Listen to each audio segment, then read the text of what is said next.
did. And so now let's talk about the final game from the NFL divisional round this past weekend. And that is the Chiefs beating the Bills 27-24.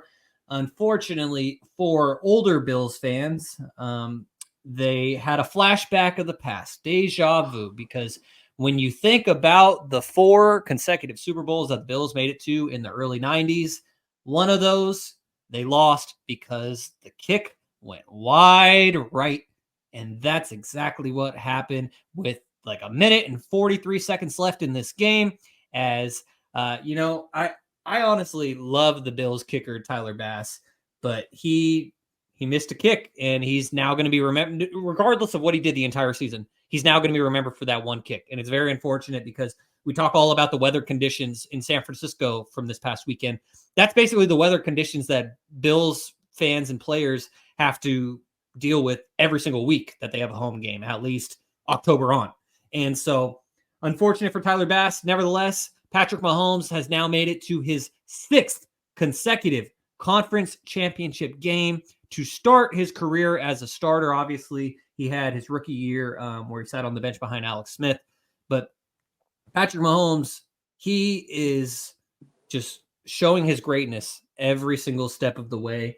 And I'm just taking a second to reflect and be appreciative that like we're living through this and that we get to be a part of this era, because I think back to all the great 49ers teams that I never got to actually witness myself. I hear a lot about it.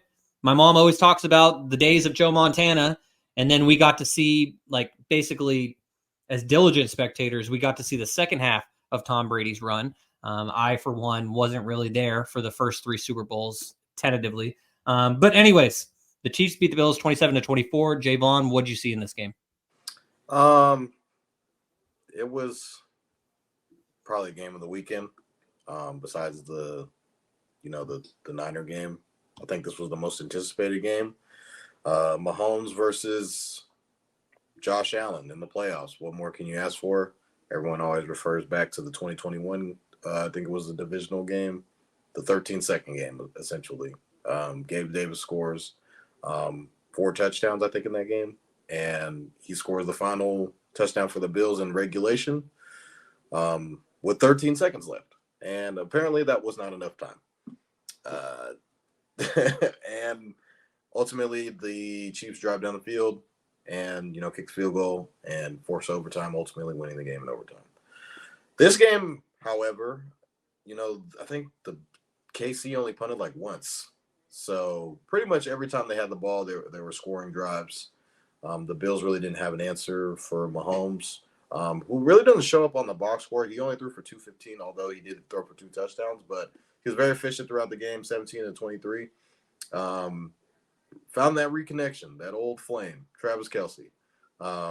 He had 61 yards and he had the 2 touchdowns, or 75 yards, excuse me, and 2 touchdowns in that game. So, and then we saw Rashee Rice making plays. Valdez-Scantling had 2 huge catches. Guys that really didn't show up for the entirety of the season were making plays. And then, as Brother Frank likes to call him, Isaiah Pacal. We're going to start calling him Pacal because I was like, who the fuck is – I was like, who the hell is Isaiah Pacal? Because we built him after he won, he was like, we got to dive back in. We got to build another one. Who's this? I was like, okay, I told him to take Pacheco for rush yards. And he was like, yeah, we're going to do Pacal yards. So I was like, wait, who? He was like, and I was like, no. That's not how you say it. So Pacal rushed for 97 yards, almost 100 yards, as I predicted. I thought he would be a key focal point for them. Josh Allen, on the other hand, I thought he played okay. He threw the ball 40 times, which was a lot. James Cook, he was very efficient, I'd say, through like the first 3 quarters. Like towards the end of the game, the Chiefs were kind of sniffing everything out. That D-line was getting a lot of push on the offensive line and, forcing a lot of tackles for losses. So the freaking fake punt, like, what are we doing? You're going to give a guy who hasn't punted the entire game, let alone let's just disregard. You're going to get Patrick Mahomes the ball on the 40-yard line in the playoffs in the fourth quarter. What's going through your mind there? And then if it weren't for, what was it? I think it was a Valdez Scantling. He fumbled in the back. Mecole Hardman. It was Mecole Hardman. He fumbled in the back of the end zone. He doesn't fumble in the back of the end zone. They're up 10 with like 6 minutes left. The game's virtually over because the Bills couldn't get a stop. I get they had a bunch of injuries on the defensive side of the ball, but I don't know, man. Like, they just can't get the job done. Like, you just hear Bills fans throughout, the couple of years that Allen and Mahomes have played against each other in the playoffs are like, we get one of these games at home, and we were at home, we'll probably be able to get one of these games. All right, so you get the game at home that you needed off of an offsides call from a guy who did not play in Kadarius Toney. So you had some wiggle room. You got the home field advantage because, a guy lined up offside. So this is your guys' moment. You guys have to, seal the deal. You get at home and, Stephon Diggs goes 3 for 21. Where is he at? That's, he gets paid the big bucks and didn't really show up. So I'm a little disappointed in Stephon Diggs. Now, let alone, I thought he played pretty well last week, but, kind of leading up to the close of the season, he didn't play well down that stretch. So, Josh Allen was running around everywhere. He had 72 yards rushing. I think he had 2 touchdowns on the ground, too. So, 2 rushing touchdowns. So, kind of went back and forth with our guy, Kenny Caraway on X last night. Apparently he talked about it on the show. Shout out to him. But he was talking about Brock Purdy versus Josh Allen and saying that Brock Purdy was better than Josh Allen. And I was like, hold on now. I said, hey, let's not get this misconstrued here. This is a diehard, lifelong 49er fan talking. But the Niners had a chance to get Josh Allen. They would not hesitate. Stats over politics. We'll get to that a little bit later on. Kevin knows, but stats over politics. We'll get to that. Go ahead, Jaevon. But I don't think like they lost because of Josh Allen. Josh Allen he put the team on his back and did everything that he could. They kind of just came up short. So you could argue the defense didn't really get timely stops. You could argue some questionable calls, but they kind of canceled each other out at the same time too. So I just think, maybe they need a little bit more from their defensive side of the ball. Injuries did play a huge part in this, but Bills just come up short again. The Chiefs just got their number, man. And that's at the end of the day, it's Patrick Mahomes. And he's 6 for 6. He's played in the league 6 years. He's been in the AFC Championship 6 times. So I guess it's just Mahomes' world, and we're all living in it. But Mahomes was a better quarterback and made sure his team advanced. As Big Kevin would say, survive and advance. And that's kind of what you got to do in the playoffs. And Chiefs are going to be playing for another AFC Championship this Sunday. Well, Kevin, what do you think about the legend that is Patrick Mahomes and the Chiefs making it to their 6th consecutive conference championship game? You're muted still. The Chiefs, man. Well, what do we say? Garry came out here and said they were going to be the scariest team in the AFC, and by far have they been the scariest team.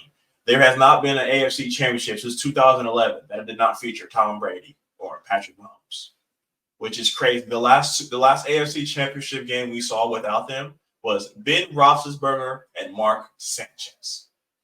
Yes, ladies and gentlemen, Ben Roethlisberger and Mark Sanchez. That's how long it's been since we've seen another team in an AFC championship or another quarterback. Tom Brady and Patrick Mahomes have a lot of similarities, and at the end of the game, when you need someone to go down there and win the game, Patrick Mahomes is going to do that. But Toddy showed a lot of Patrick Mahomes love, and I'm just going to kind of let that rock. I wanted to come on here and really say that the Bills lost that game.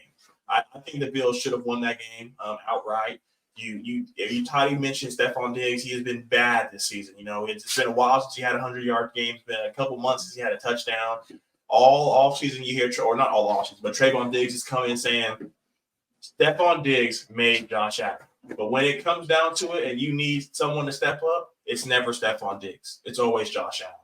Josh Allen missing Shaker in the end zone. I get it. He had 600 pounds in front of him, but Patrick Mahomes steps up and makes that pass. Excuse me. Stephon Diggs had an opportunity, 65-yard catch to essentially put this game to bed right through his arms. Josh Allen is doing everything. I think the Bills really went away from everything in the second half and said, Josh Allen, you're going to be the reason we win or lose this game. 2 rushing touchdowns. He didn't really throw it through the air a lot, but he had a lot of drops. So it's just really hard to sit here and blame Josh Allen, but he's 0-4 against Patrick Mahomes and Joe Burrow, and he's 5-1 against everybody else. Those playoff wins is 2020 Phillip Rivers, 2020 Lamar Jackson when he left the third quarter with a concussion, 2021 Mac Jones, 2022 Skylar Thompson, 2023 Mac Mason Jones Rudolph. And oh my God. So names it's hard to come in here and blame them, but when that's your winning record and you can't beat 2 guys, it's crazy to say. But I have another crazy Josh Allen stat, but it's more of a Bill stat. Every team that's beaten Josh Allen in the playoffs lost their last game. So 2022, Bengals lost to Kansas City. 2021, Chiefs lose to the Bengals. 2020, Chiefs losing the Super Bowl to the Bucks. 2019, the Texans lose to the Chiefs. So you're asking me? 2023, Chiefs lose to the Ravens. Or the Chiefs lose to the 49ers in the Super Bowl, because the one thing about the next game after they beat directly the next game. Okay, yeah. I thought you were the year of the Super Bowl. They went to the AFC Championship. That's why that was the only one Super Bowl. So literally the next game after, the team that beats Josh Allen loses. Well, Jaevon, do you know a team that their opponents end up losing every single time after playing them? There is a team in the NFL that's happened with. I don't know. Just jog my memory. Come on, Jaevon. So this season, every team that the 49ers played, that team lost the next week. Doesn't matter who they played the week after. Doesn't matter if the 49ers beat them or not, a.k.a. the Browns, the Vikings, and the Bengals. 49ers may not have won those 3 games, but those teams all lost the next week after playing the 49ers. And, we saw it happen with the Eagles as well. And the 49ers kind of laid out the blueprint. And, oh, my God, Kevin, all roads lead back to Philadelphia. But you think we still be playing as much as we talk about the Eagles? Who? Now it's who? Cass, come on, man. Call these dudes on the receipts, Cass. I need you. Yeah. Oh, wait, Kevin. You said who's not playing? AJ Brown and the Eagles? Well, to say AJ Brown didn't play in the playoffs anyways. Oh yeah. He didn't play. Yeah, he didn't play all weekend. He didn't play Monday night. He didn't play at all. And so there you go. But anyways, I just wanted to mention a couple other stats before we move on from this game. As I mentioned, it's the 6th straight conference game appearance for the Chiefs, which is the 2nd longest streak all time. As we know, the previous 5 were in Kansas City. The only team and the only player with a longer streak of most consecutive seasons reaching a conference championship game is Tom Brady, who did it from 2011 to 2018. And also, Patrick Mahomes just surpassed Raiders great Ken Stabler, who did it from 1973 to 1977. And something else from this game is that Patrick Mahomes and Travis Kelce, they now have passed Tom Brady and Rob Gronkowski for the most postseason touchdowns by a QB to receiver duo in NFL history. Also on that list is Joe Montana and Jerry Rice with 12. So that's another crazy stat that I saw. And finally, and this is from Albert Breer. He says, one last crazy number.